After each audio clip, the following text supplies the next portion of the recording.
Magbabad tayo ng blender ng makeup. Pinabababad sa akin ng anak ko kanina. Kasi isang buwan niya, ay 3 buwan niyang hindi nalaban to dahil diba nag-makeup sa training.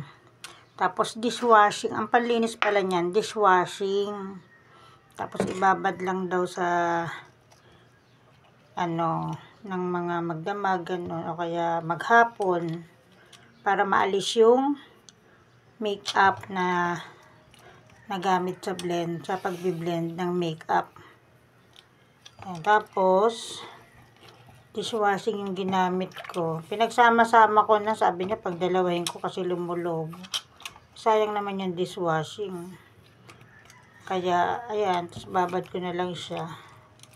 Pang makeup yan. Pang blend ng makeup. Bawat klase may pinaggagamitan. Iba-iba. Itong inat-ngat na to ng aking alaga na si Mika nun eh. Pag may nahuhulog, inuunahan niya kami eh. Yan o. Ang dami.